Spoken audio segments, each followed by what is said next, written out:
Nous avons commencé lundi dernier pour le mois de mai une série de catéchèses sur la création. Un des aspects qu'on a vu la semaine dernière, c'est que autant la question comment cela fonctionne est importante, la question pourquoi ça existe est aussi importante. Comment fonctionne l'univers, comment fonctionne la matière, comment fonctionne le vivant, les organismes vivants. Mais en même temps, pourquoi le monde existe-t-il? Pourquoi y a-t-il quelque chose plutôt que rien? Pourquoi l'être humain existe-t-il? Pourquoi est-ce que j'existe? C'est une question propre que chaque personne peut se poser. Et on s'est orienté par la révélation à l'univers comme étant l'œuvre de Dieu. Au commencement, Dieu créa le ciel et la terre. Les possibilités ne sont pas tellement nombreuses. Si l'univers n'est que matière, si l'univers n'est que matière en transformation, à ce moment-là, l'univers est simplement une matière à manipuler et à la limite, l'être humain, un organisme à manipuler. Tout n'est là que pour être manipulé parce que nous, tout n'est que matière en transformation. S'il n'y a que la matière. Du point de vue de la révélation, nous apprenons, nous recevons la révélation de la création, que non seulement Dieu existe, mais que Dieu a créé le monde. Au commencement, Dieu créa le ciel et la terre, que tout ce qui existe en dehors de Dieu a été créé par Dieu, donc l'univers est créé par Dieu. Quand on dit le ciel et la terre, c'est l'univers visible et invisible. C'est pas seulement dans le sens de firmament, c'est dans le sens de cet univers visible et invisible. Quand on dit le Notre Père, qu'est-ce qu'on dit? Notre Père qui est aux cieux. Là où est Dieu, là où sont les anges, cet univers, cette réalité, cette dimension spirituelle, donc créa le ciel, et le symbole de Nicée-Constantinople va dire de l'univers visible et invisible. Parler au commencement, Dieu créa le ciel et la terre, c'est se mettre dans une attitude d'accueil. Une attitude d'accueil vis-à-vis l'œuvre de Dieu, telle qu'elle nous est révélée à travers Jésus-Christ, qui est la source de la révélation, à travers la transmission, à travers la Bible et la tradition. Alors accueillir la révélation de Dieu, et cette révélation ouvre notre cœur à cette réalité, à cette vérité profonde. Au commencement, Dieu créa le ciel et la terre. Donc, c'est un appel à ouvrir notre cœur, à accueillir l'œuvre de Dieu. Accueillir l'œuvre de Dieu. Ça peut sembler difficile à faire parce qu'on aime beaucoup faire les choses et accueillir, c'est un peu peut-être perdre son temps. Mais si on va jusqu'au bout de notre réflexion, il demeure que si on est vivant et qu'on peut faire quelque chose, c'est parce qu'on a reçu la vie. Avant de pouvoir faire quelque chose, il faut recevoir l'existence. Il n'y a personne ici qui s'est donné l'existence, on a tous reçu l'existence. Et dans ce sens-là, donner un sens à l'existence, à la lumière de la révélation, c'est l'accueillir comme un don qui vient de Dieu. À partir de ce don-là, des choses deviennent possibles, il nous sera possible d'agir, et bien des questions pourront se poser.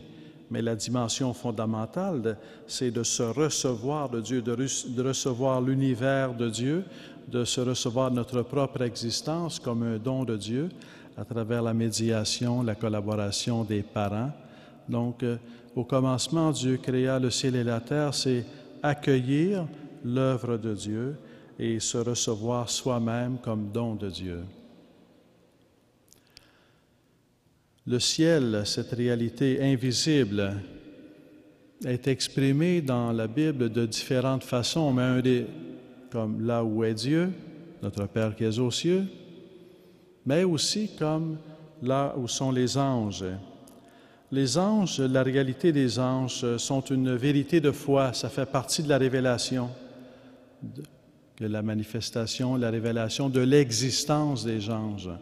Les anges existent. c'est révélé à travers la Bible, c'est confirmé à travers la tradition de l'Église à de nombreux moments dans la Bible, tant dans l'Ancien Testament que dans le Nouveau Testament. On parle d'anges. Je peux vous donner un chiffre précis, là, 149 fois dans l'Ancien Testament, 176 fois dans le Nouveau Testament. Donc, la révélation même de la Bible nous communique l'existence des anges. Les anges nous sont révélés comme étant des êtres personnels. Ce sont des êtres qui disent « je ». Quand on donne un nom à quelqu'un, quelques anges ont des noms. Alors, et quand c'est l'ange qui peut dire « je », quand on dit « je suis un être personnel, un être de relation ». Et l'ange a été créé comme être personnel, comme être immortel.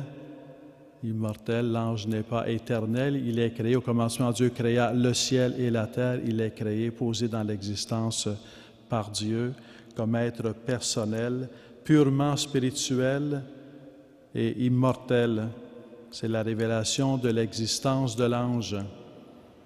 L'existence de l'ange, donc, qui est manifestée abondamment dans la Bible, est aussi, l'existence des anges est aussi sous le règne du Christ. Jésus-Christ, le Verbe qui s'est fait chair, le Fils de Dieu fait homme, et Seigneur de l'univers, et Seigneur de l'univers visible et invisible. Il est le roi de l'univers, il est le roi de tout ce qui a été créé, de ce qui est visible et invisible, et aussi le Seigneur des anges. Le Seigneur des anges, il y a quelques passages, on pourrait en citer 176, on ne les citera pas les 176, mais qu'on pense à Jésus quand il dit le Fils de l'homme, on verra le Fils de l'homme venir dans sa gloire, venir sur la nuée avec tous ses anges, avec ses anges. Dans un des récits de tentation au désert, on voit les anges qui viennent le servir. Dans un des récits de l'agonie à Gethsémani, on voit un ange qui vient le réconforter. Les anges sont au service du Seigneur. Ils sont des créatures de Dieu au service du Seigneur. Et notre Seigneur est leur Seigneur. Nous avons le même Seigneur, Jésus-Christ, Fils éternel. Comment pouvons-nous entrer en relation avec les anges? Comment pouvons-nous prier les anges? Que pouvons-nous demander aux anges? C'est une question qui est très vaste et je ne peux ici que dégager quelques aspects pour vous inviter à accueillir l'existence des anges dans votre vie, dans votre prière.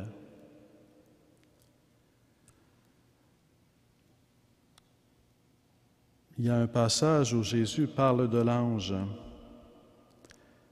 Il dit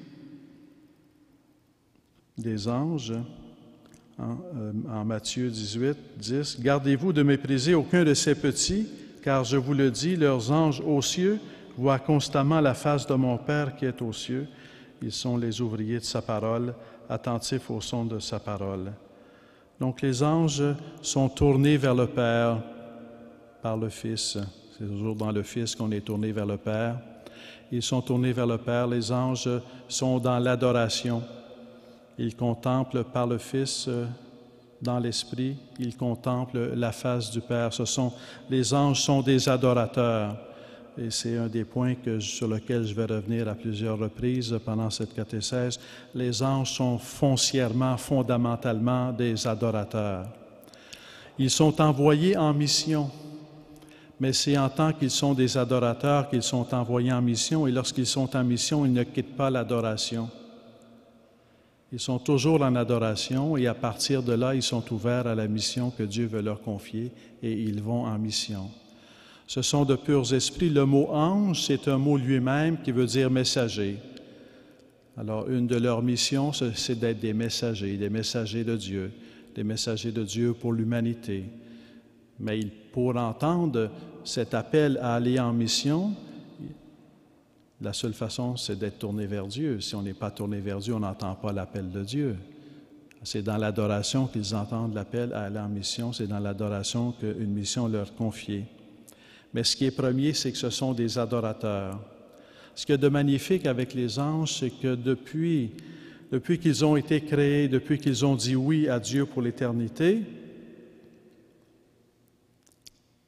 ils ont été créés et appelés à être avec Dieu pour l'éternité. Ils ont dit oui à Dieu pour l'éternité, pour toujours. Ils sont dans l'adoration. Les anges n'ont jamais de leur existence cessé d'adorer. Pour nous, nous sommes fatigués, on n'a pas toujours le goût d'adorer, on n'est pas toujours attiré par l'adoration.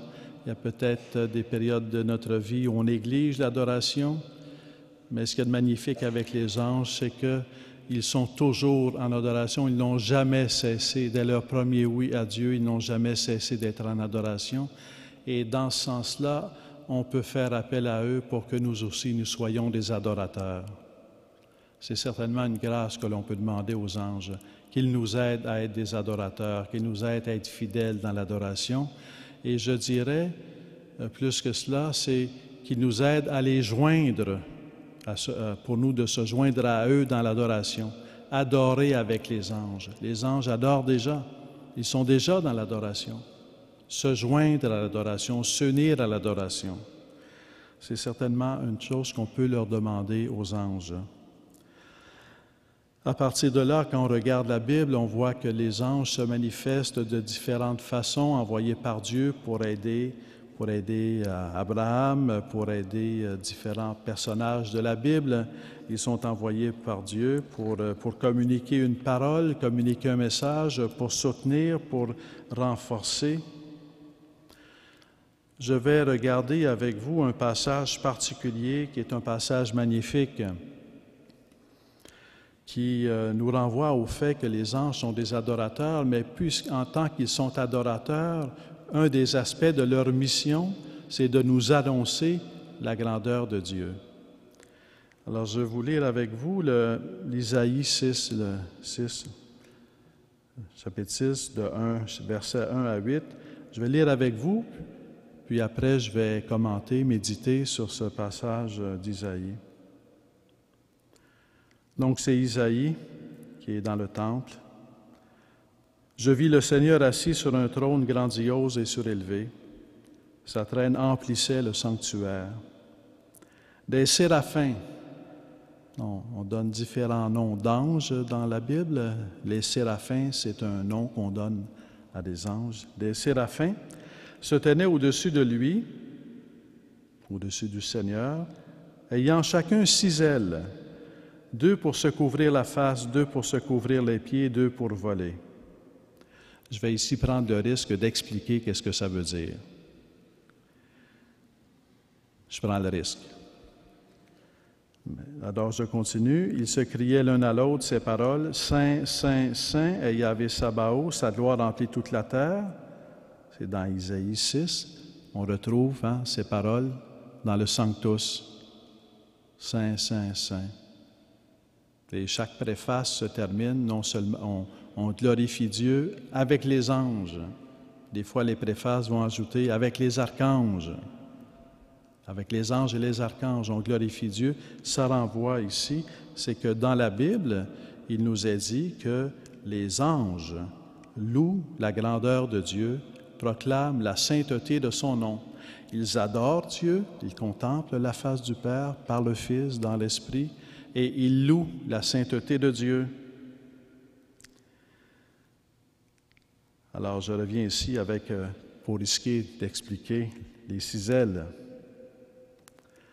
2 ailes, donc l'ange, le séraphin sont des messagers. Le fait ici, donc les anges sont de purs esprits, c'est pas que les anges ont 6 ailes, on comprend que c'est un récit symbolique. Ils se manifestent comme ça, comme symbole de ce qu'ils veulent annoncer. Ils se manifestent avec 6 ailes pour annoncer quoi, pour dire quoi. Il y a 2 ailes qui sont reliées au fait que ce sont des messagers. C'est pour ça que les anges sont représentés avec des ailes, c'est parce que ce sont des messagers de Dieu. Et ces ailes expriment qu'ils sont des messagers. Ils se manifestent avec ce symbole. Dans les manifestations d'anges ou apparitions d'anges, ils peuvent se manifester avec des ailes, parfois ils se manifestent sans ailes, mais le voyant voit que ce sont des anges, il se manifeste comme les voyants de Fatima, à qui des anges se sont manifestés, se sont donnés à voir. Donc, 2 de ces ailes signifient qu'ils sont là pour être des messagers, qu'ils viennent nous apporter un message. Mais quel message viennent-ils apporter?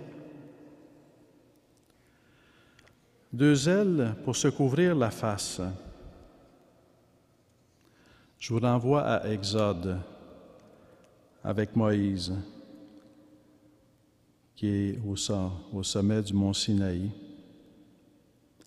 Tu ne peux pas voir ma face, car l'homme ne peut me voir et vivre.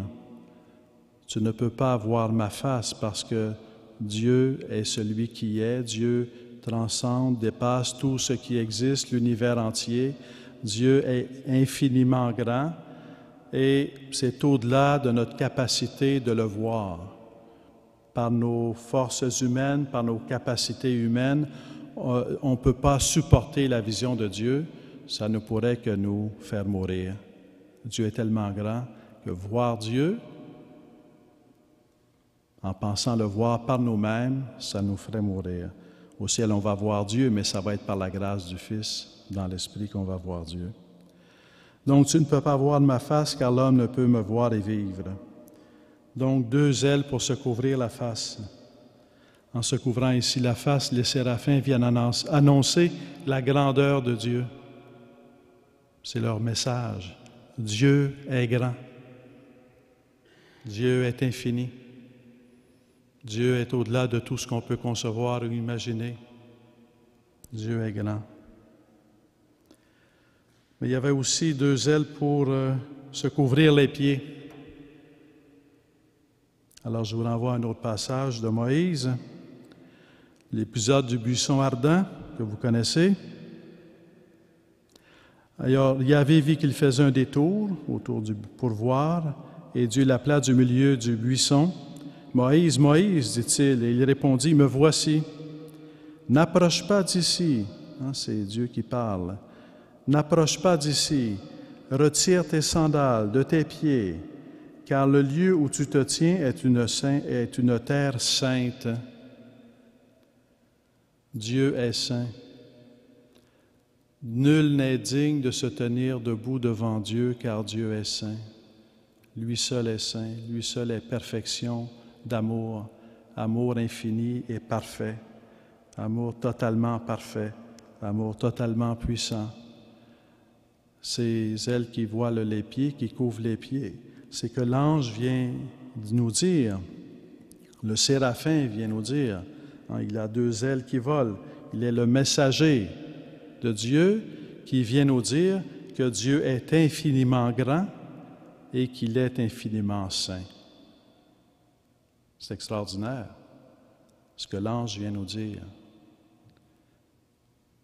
C'est un appel à découvrir, à accueillir, en accueillant Dieu, à accueillir la grandeur de Dieu, en accueillant Dieu, à accueillir la sainteté de Dieu, et à répondre à cette grandeur et à cette sainteté en adorant Dieu, en se laissant purifier.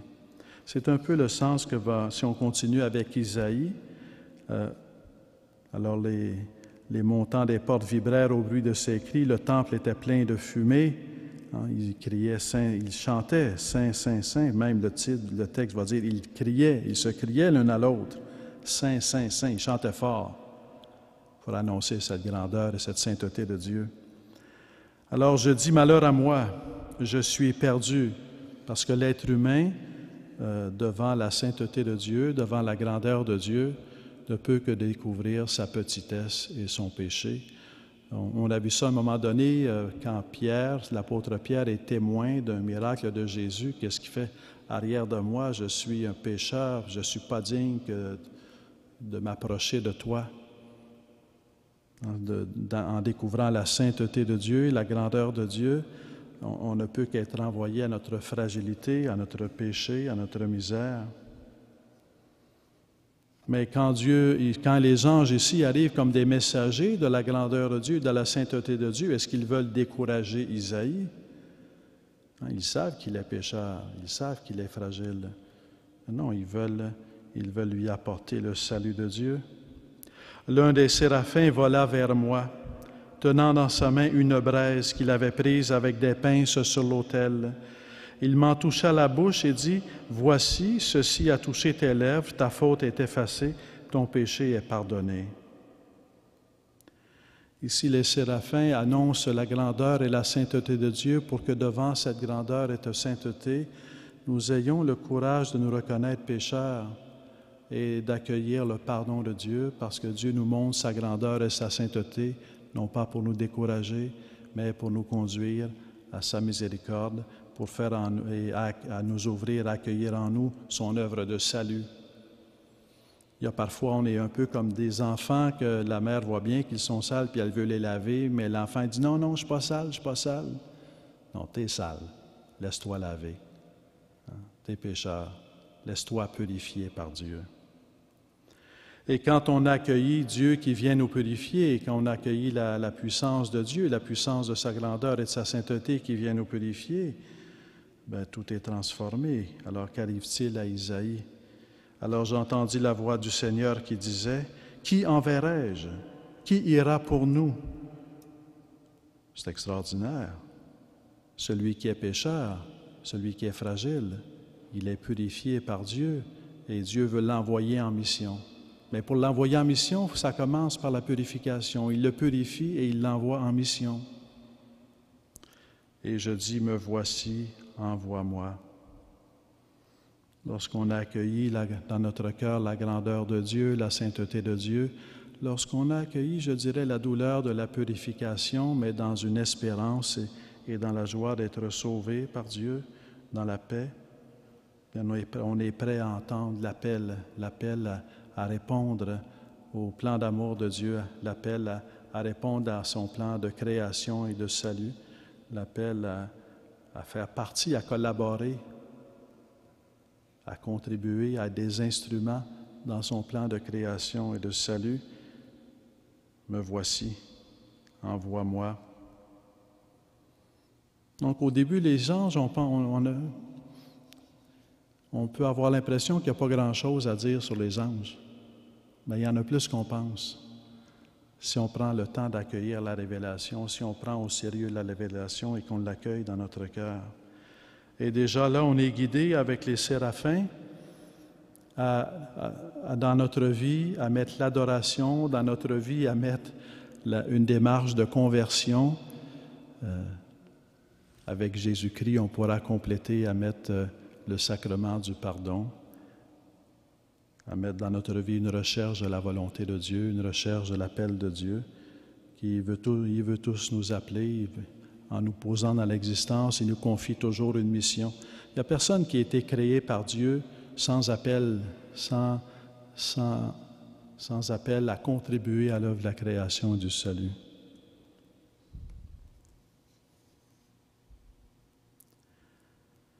Je vais continuer avec vous à creuser la question de l'adoration avec les anges. Dans l'Apocalypse, qui est un livre symbolique, pas toujours facile à lire ou à méditer, il y a deux récits extraordinaires. Tout est extraordinaire dans l'Apocalypse. Je vous en sors deux. Et que je vais encore une fois courir le risque d'expliquer un peu. Ce sont deux liturgies célestes. Dans l'Apocalypse, Jésus-Christ est le maître de l'histoire. Mais il y a une partie de l'Apocalypse, de ce livre de la Révélation, où ce qui est décrit, c'est une liturgie céleste, une liturgie qui se décrit dans le ciel, qui se déroule dans le ciel. Il n'est pas question de la terre, il est seulement question du ciel, et deux liturgies célestes. Il y a une première liturgie céleste qui est centrée sur Dieu, sur le Père. Et il y a une deuxième liturgie céleste qui est centrée sur Jésus-Christ. Mais les deux se complètent. Et ce qui est intéressant, pour moi en tout cas, c'est que vous allez retrouver les 6 ailes. Alors, donc, c'est l'Apocalypse selon saint Jean, chapitre 4. Je vis et voici qu'une porte était ouverte dans le ciel. Aussitôt je fus ravi en esprit, et voici qu'un trône était dressé dans le ciel, et sur ce trône quelqu'un était assis. C'est extraordinaire parce que c'est le Père. Il ne peut pas, le Père, la source sans source, le Père infini, le Père éternel, qu'on ne peut rencontrer sans passer par le Fils. Alors il ne peut pas dire plus. Un trône était dressé dans le ciel, et sur ce trône, quelqu'un était assis. Du trône sortaient des éclairs, des voix, des tonnerres, et 7 lampes ardentes brûlent devant le trône. Ce sont les 7 esprits de Dieu. C'est un symbole pour parler de l'Esprit Saint. Devant le trône et autour du trône, 4 vivants. Ces 4 vivants, dans la différentes discussions pour en exprimer la signification, mais disons l'explication classique à travers la tradition, à travers la tradition des pères de l'Église, et qu'on revoit aussi dans les symboles. Dans la cathédrale, si vous voyez aussi, vous allez voir, ils sont décrits au plafond. Ces 4, alors donc le premier vivant ressemble à un lion, c'est l'Évangile de Marc, dans la tradition. Le second a un jeune taureau, c'est l'Évangile de Luc. Le troisième a comme la face d'un homme, c'est l'Évangile de Matthieu. Et le 4e ressemble à un aigle qui vole, c'est l'Évangile de Jean. Dans la tradition, donc, avec les pères de l'Église, on voit là des symboles, des signes des évangiles. Les évangiles qui nous transmettent un message. Et quel est ce message que nous transmettent les évangiles? Vous allez deviner tout de suite, parce que ça continue ainsi. Ces 4 vivants ont chacun 6 ailes. On a vu les 6 ailes avec les séraphins dans l'Ancien Testament. Là, on voit les 6 ailes avec les 4 vivants qui évoquent le Nouveau Testament, les 4 évangiles. Et qu'est-ce qu'ils chantent? Tous ces 4 vivants? Ils ne cessent jour et nuit de dire « Saint, Saint, Saint est le Seigneur, le Dieu Tout-Puissant, qui était, qui est et qui vient. » C'est extraordinaire. C'est la même chose que les séraphins dans Isaïe. Ils ont 6 ailes. C'est leur chant est le même. Saint, Saint, Saint. C'est le Sanctus. C'est extraordinaire. Alors, les évangiles ont certainement comme mission de nous annoncer Jésus-Christ. Jésus-Christ, c'est le Fils de Dieu fait d'homme. Jésus-Christ, c'est Dieu tout près de nous, mais c'est aussi Dieu grand, Dieu saint. C'est Dieu transcendant. Le Fils est plus grand que tout ce qu'on peut imaginer, mais il s'est fait infiniment près de nous dans l'incarnation. Donc les 4 vivants qui sont autour du trône chantent la grandeur de Dieu. Ici, c'est la grandeur du Père éternel, Saint, Saint, Saint. Quand les vivants rendent gloire, honneur et action de grâce à celui qui est assis sur le trône, à celui qui vit au siècle des siècles, c'est une liturgie. Donc, il y a un sanctus, puis il y a l'adoration, auquel vont se joindre 24 vieillards, 12 qui symbolisent l'Ancien Testament, les 12 tribus d'Israël, 12 qui symbolisent les apôtres, donc les 24 vieillards. Les 24 vieillards se prosternent devant celui qui est assis sur le trône, on n'ose pas le nommer, c'est Dieu le Père, et adorent celui qui vit au siècle des siècles. Ils se prosternent en disant « Vous êtes dignes, notre Seigneur et notre Dieu, de recevoir la gloire et l'honneur et la puissance, car c'est vous qui avez créé toutes choses. C'est à cause de votre volonté qu'elles ont eu l'existence et qu'elles ont été créées. » Je repose la question ainsi.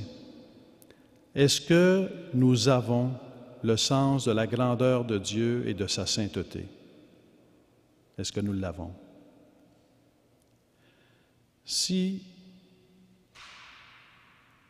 vous demandez à l'Esprit Saint de nous éclairer pour nous guider dans cette réponse, mais il y a des bonnes chances qu'on trouve qu'on qu'on réalise qu'on ne l'a pas assez. Quelle est la solution? Priez les anges, parce que les anges ont le sens de la grandeur de Dieu et de la sainteté de Dieu. Se joindre à l'adoration des anges pour retrouver dans notre cœur, dans notre foi, le sens de la grandeur de Dieu et de la sainteté de Dieu. Pour clouer sur le même clou, si on veut, ou pour la deuxième liturgie céleste, qui est décrite dans l'Apocalypse. La première était centrée sur le Père éternel, mais on ne peut aller au Père qu'en passant par le Fils. Et la deuxième est centrée sur le Fils, mais qui est avec le Père. Et les quatre vivants, les vieillards, les anges, tous vont revenir dans cette grande liturgie où on acclame la sainteté de Dieu et où on est dans l'adoration. Je vis et voici qu'au milieu du trône et des quatre vivants, on les connaît maintenant, qui représentent les évangiles, au milieu des vieillards, qui représentent l'Ancien Testament et le Nouveau Testament, un agneau était debout, au milieu du trône, pas à côté du trône, au milieu du trône parce qu'il est un avec le Père. Il semblait avoir été immolé. Il vint et reçut le livre de la main droite de celui qui était assis sur le trône du Père. Quand il eut reçu le livre, les quatre vivants et les 24 vieillards se prosternèrent devant l'agneau, parce qu'il est un avec le Père, parce qu'il est Dieu à l'égal du Père. On n'adore que Dieu. Ils se prosternèrent devant l'agneau, tenant chacun une harpe et des coupes d'or pleines de parfums, qui sont les prières des saints. Ils chantaient un cantique nouveau en disant: « Vous êtes dignes de recevoir le livre et d'en ouvrir les sceaux, car vous avez été immolés et vous avez racheté pour Dieu par votre sang des hommes de toute tribu, de toute langue, de tout peuple et de toute nation. Et vous les avez fait rois et prêtres, et ils régneront sur la terre. » C'est la puissance de l'œuvre du Sauveur, la puissance de l'œuvre de l'agneau, qui vient avec la puissance de la rédemption. Donc la grandeur, ils chantent, ils disent la grandeur de l'agneau, sa grandeur et sa sainteté. Puis je vis et j'entendis autour du trône, autour des vivants et des vieillards, la voix d'une multitude d'anges. Et leur nombre était des myriades et des milliers de milliers. On trouve qu'il y a beaucoup de galaxies, qu'il y a beaucoup d'étoiles. On va trouver qu'il y a beaucoup d'anges au ciel. Il disait d'une voix forte: « L'agneau qui a été immolé est digne de recevoir la puissance, la richesse, la sagesse, la force, l'honneur, la gloire et la bénédiction. » Au ciel, cette liturgie céleste montre dans un premier temps le ciel les membres du ciel qui sont en adoration devant le Père et qui sont en adoration aussi devant le Fils avec le Père. Et toutes les créatures qui sont dans le ciel, sur la terre, sous la terre et dans la mer, et toutes les choses qui s'y trouvent, je les entendis qui disaient: « À celui qui est assis sur le trône et à l'agneau, louange, honneur, gloire et puissance dans les siècles des siècles. » C'est magnifique. C'est ce Sanctus qui résonne dans le ciel. Et les quatre vivants disaient Amen, et les vieillards se prosternèrent et adorèrent. Tout ce message de la Bible, de l'Ancien Testament et du Nouveau Testament qui se retrouvent comme rassemblés dans l'Apocalypse, c'est un message qui loue la grandeur de Dieu, qui loue la sainteté de Dieu et qui nous invite à adorer Dieu. C'est un grand message.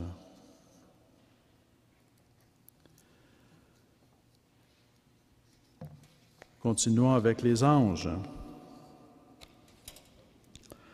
Dans la Bible, il y a 3 anges qui sont nommés: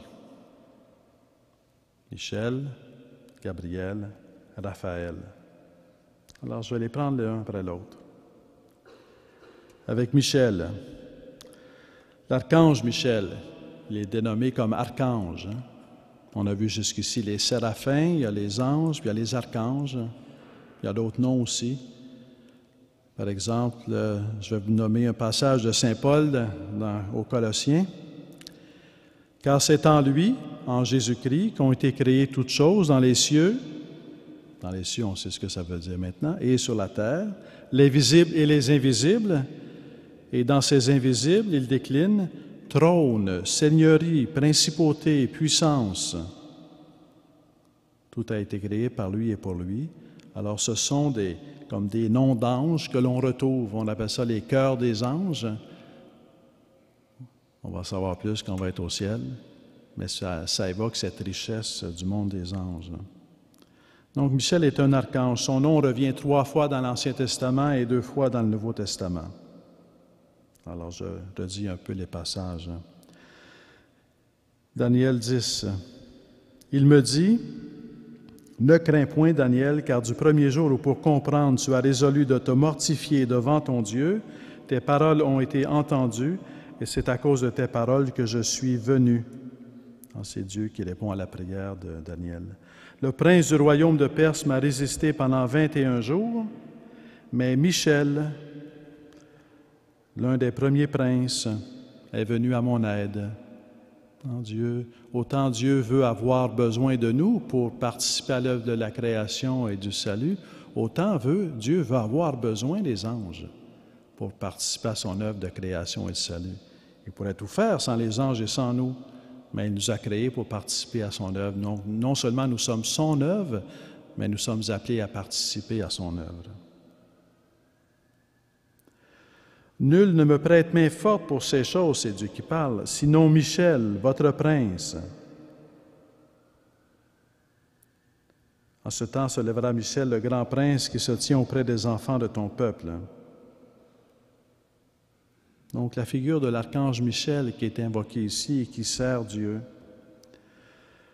Dans l'épître de Jude, il y a un passage magnifique, mystérieux. Je vais courir le risque de l'expliquer. L'archange Michel, lorsqu'il plaidait contre le diable et discutait au sujet du corps de Moïse, n'osa pas porter contre lui un jugement outrageant, mais dit que le Seigneur te réprime. La première fois que j'ai lu ça, je n'ai rien compris. Mais je l'ai lu souvent, médité souvent. Un sujet auquel on reviendra un peu plus tard, mais que dit Satan à Adam et Ève? Vous serez comme des dieux. Michael, qu'est-ce que ça veut dire? Ça veut dire qui est comme Dieu, avec un point d'interrogation. Michel, c'est comme la face opposée de Lucifer. C'est sa face opposée. Lucifer, il dit « Je suis comme Dieu, je suis Dieu ». C'est ce qu'il dit, Lucifer. Et c'est ce qu'il veut dire à Adam et Ève. Vous serez comme des dieux. Faites comme moi, et vous serez comme des dieux. Suivez ma parole, et vous serez comme des dieux. Michael, lui, ce qu'il dit, non, c'est qui est comme Dieu? Dieu seul est Dieu. Il n'y a pas d'autre Dieu que Dieu. Tu n'es pas Dieu. Dieu seul est Dieu. C'est un peu comme la réponse à Lucifer, c'est Michel.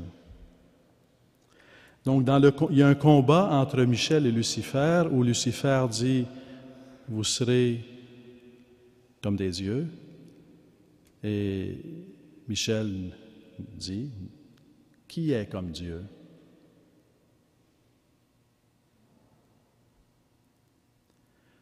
Jude, ici, nous introduit un peu dans dans l'humilité de l'archange Michel.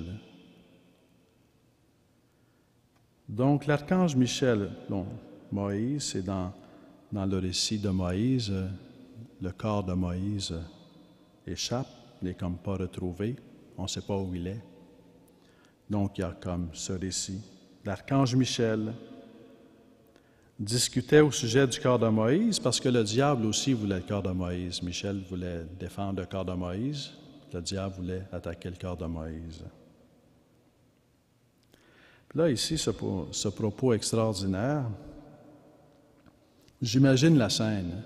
Je suis certain, je cours le risque de le dire, que j'imagine Satan ou Lucifer dire à Michel, « Je suis plus fort que toi. Viens, on va se battre, puis tu vas voir, c'est moi qui va gagner. Je suis plus fort que toi. » Oublie Dieu, là. Arrête de compter sur lui, là, puis viens, mano à mano. On va se battre. Mais on comprend que si Michel quittait Dieu pour se battre contre Satan, il ferait la même chose que lui. Il tomberait dans le piège de l'orgueil. Et s'il prétendait qu'il était plus fort que Satan, par ses seules forces, il deviendrait comme lui, orgueilleux, pensant vivre sans Dieu, refusant de se reconnaître comme créature de Dieu. Donc la façon dont Michel combat contre Satan n'est pas la même façon dont Satan combat.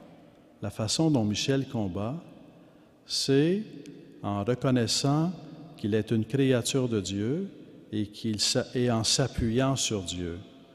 Donc, il est fort parce qu'il est humble. Il est fort parce qu'il est humble. Et je ne serais pas étonné au ciel qu'on découvre que l'archange Saint-Michel est le plus humble des anges. Et c'est pour ça qu'il peut être le fort de Dieu. Parce qu'il s'appuie non sur sa force, mais sur la force de Dieu. Alors, n'osa pas porter contre lui un jugement outrageant. Il n'attaque pas Satan directement, en portant contre lui un jugement, en l'accusant. Mais il dit que le Seigneur te réprime. Il ne dit pas « je suis plus fort que toi, je vais t'avoir », mais il dit que le Seigneur te réprime. Il s'en remet à l'action de Dieu, il s'en remet à la justice de Dieu, il s'en remet à l'œuvre de Dieu. Il y a comme une humilité étonnante de l'archange Saint-Michel. Et c'est pour ça que l'archange Saint-Michel peut être celui qui nous dit qui est comme Dieu. Dieu seul est Dieu. Parce qu'il faut être humble pour dire cela. Et l'archange Saint-Michel a cette humilité de se reconnaître pleinement comme créature de Dieu, d'être heureux d'être une créature de Dieu et de s'appuyer sur Dieu. Un jour, il faudra tirer des conséquences de ça pour notre vie personnelle, parce qu'on comprend qu'il y a là aussi un modèle à imiter dans notre propre vie personnelle. Donc, Michael, qui est comme Dieu, on aura l'occasion de revenir quand on parlera du péché originel. L'ange Gabriel revient 2 fois dans l'Ancien Testament, 2 fois dans le Nouveau Testament. Dans le livre de Daniel, « Moi, Daniel, contemplant cette vision, j'en cherchai l'intelligence. Voici se tenant devant moi quelqu'un qui avait l'aspect d'un homme. J'ai entendu une voix d'homme sur l'Ulaï criant, « Gabriel, donne-lui l'intelligence de cette vision. » Non, c'est Dieu qui envoie Gabriel en mission. Il dit, « Donne-lui l'intelligence de cette vision. » Je parlais encore, proférant ma prière, confessant mes péchés et les péchés de mon peuple Israël. Parce qu'il lui aussi a été saisi par la grandeur et la sainteté de Dieu. Et sa première réponse, c'est de confesser ses péchés. Et répandant ma supplication devant Yahvé mon Dieu pour la sainte montagne de mon Dieu. Je parlais encore en prière quand Gabriel, l'être que j'avais vu en vision au début, fondit sur moi en plein vol à l'heure de l'oblation du soir. Il vint me parler et me dit, « Daniel, me voici, je suis sorti pour venir t'instruire dans l'intelligence. »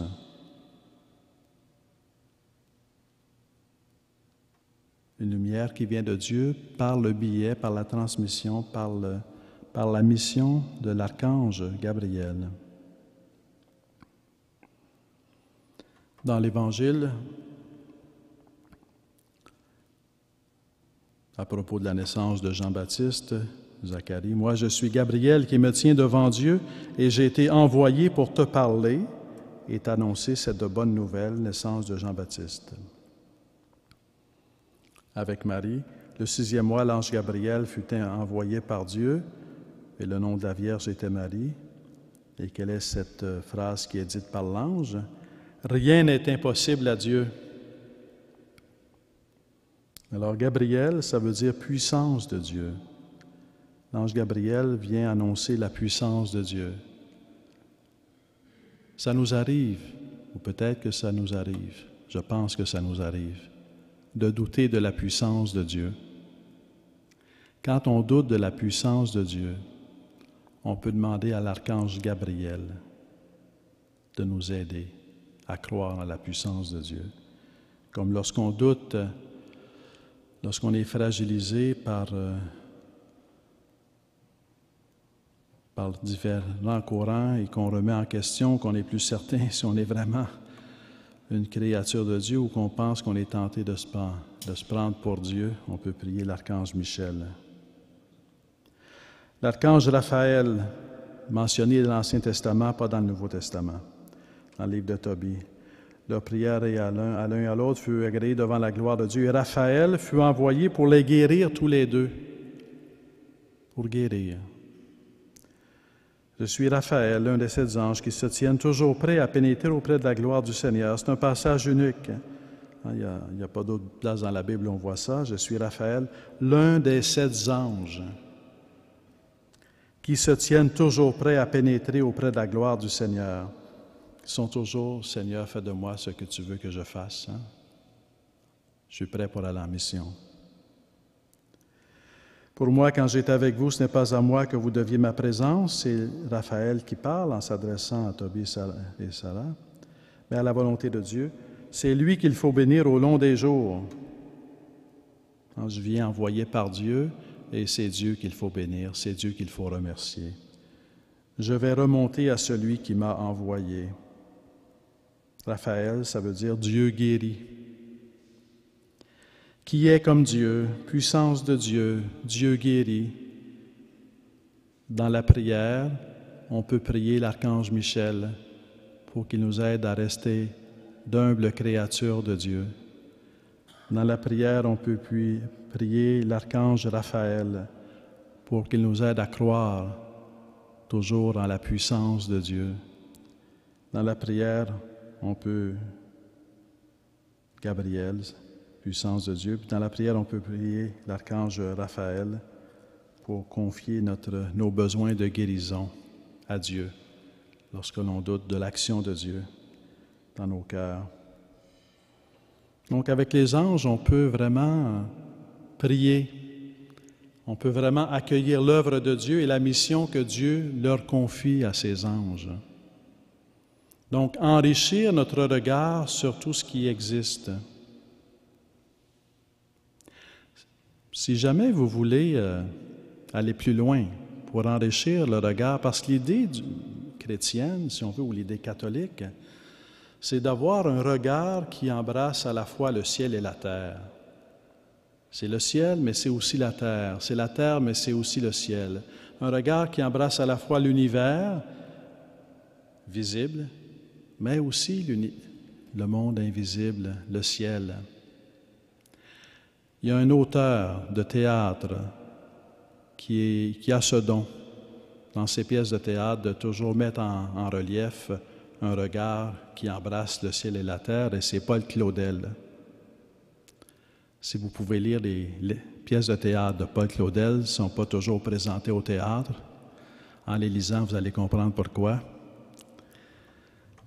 Ça va enrichir votre regard. Je pense spontanément ici aux souliers de satin. Je pense à l'annonce faite à Marie. Il y en a d'autres. Donc, d'enrichir notre regard sur l'œuvre de Dieu et accueillir l'œuvre de Dieu dans toute son ampleur. Et être saisi de la grandeur de Dieu, de la sainteté de Dieu, de l'appel à se convertir, mais aussi entendre l'appel à contribuer à cette œuvre, à l'œuvre de création et de salut. De façon classique, Donc le monde des anges demeure un monde auquel on a accès par la révélation. Il y a d'autres, dans l'histoire des religions, il y a d'autres portes d'accès, mais ici on se centre sur la révélation qui est plénitude de la vérité de Dieu, qui nous est transmise. Les noms d'anges qui vont revenir ont souvent été, de façon classique, à travers la tradition d'Église, résumés entre 9 cœurs d'anges. Les séraphins, les chérubins, les trônes, les dominations, les puissances, les vertus, les principautés, les archanges, les anges gardiens.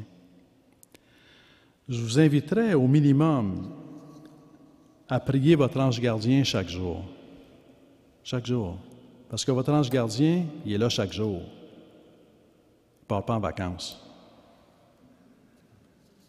Il est là chaque jour. Et je vous invite à le prier chaque jour.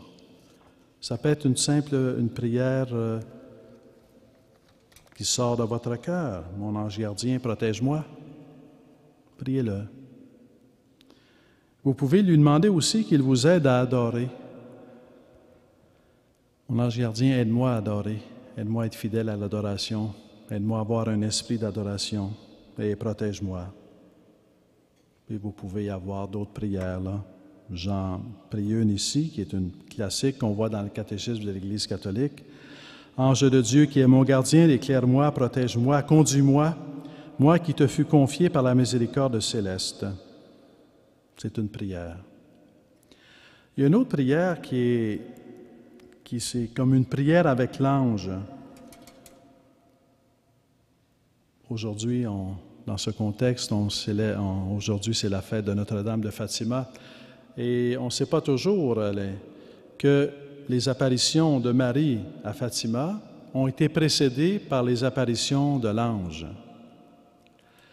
et que l'ange se manifestait aux enfants pendant une année en silence, en 1915, puis en 1916, à 3 reprises, avec un message qu'il confiait aux enfants, puis ainsi il les a préparés à l'apparition de Marie là, en 1917. Et à chaque fois, il y avait un message et une prière. Alors, je vous en laisse une de ces prières, qui est celle qu'il a laissée aux enfants. Donc, l'ange se manifeste aux enfants. On est au printemps 1916. L'ange dit « Ne craignez pas, je suis l'ange de la paix. Priez avec moi. » Et que fait un ange? Quelle est sa prière? Il adore. Alors, priez avec moi. S'agenouillant à terre, il courba le front jusqu'au sol et il dit à 3 reprises, « Mon Dieu, je crois, j'adore, j'espère et je vous aime. Je vous demande pardon pour ceux qui ne croient pas, qui n'adorent pas, qui n'espèrent pas et qui ne vous aiment pas. » Alors, je vous invite, quand vous à prier, à adorer, puis dans votre adoration, de prier, de faire cette prière, en vous disant que quand vous faites cette prière, vous priez avec les anges. Vous répondez à l'appel de l'ange d'adorer Dieu avec lui. On adore avec l'ange. L'adoration de l'ange nous précède. Avec cette prière, on s'unit à l'adoration de l'ange. C'est une très belle prière. Il y en a d'autres, mais je vous laisse celle-ci pour le moment et que vous pourrez retrouver là, dans les récits de Fatima ou sur Internet en cherchant Fatima, là vous trouverez ça. Donc je vous invite à croire que c'est important d'accueillir toute l'œuvre de Dieu. L'œuvre de Dieu est ainsi faite que ce n'est pas comme un menu au restaurant où on choisit la partie du menu qui nous convient. Moi, j'aime mieux les desserts, j'aime pas la salade, ou bien j'aime mieux le steak, j'aime pas le reste. Alors non, on prend tout. On prend toute l'œuvre de Dieu, on accueille toute l'œuvre de Dieu, et les anges font partie de l'œuvre de Dieu. Et il y a ceci de mystérieux dans l'œuvre de Dieu qui nous dépasse, c'est que tout renvoie l'un à l'autre. On aurait pu imaginer Dieu qui crée les anges séparés de l'univers, puis qui crée l'univers séparé des anges. Mais ce n'est pas comme ça. Au commencement, Dieu créa le ciel et la terre. Et c'est le Seigneur qui est le Seigneur, le seul Seigneur, et tous, en étant en adoration devant le Seigneur, sont envoyés en mission les uns par rapport aux autres, afin de vivre la communion, afin d'entrer dans la communion éternelle, et de nous y préparer déjà en cette vie. Donc, je vous invite à accueillir les anges dans votre vie, à vous joindre à leur adoration et à les laisser vous dire la grandeur de Dieu et la sainteté de Dieu.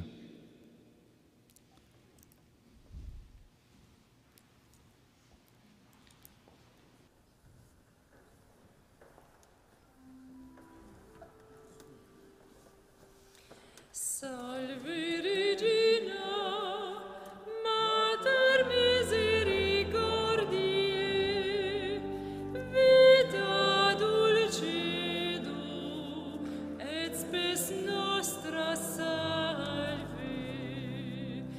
Ad te clamamus, exules filiebe, ad te suspiramos,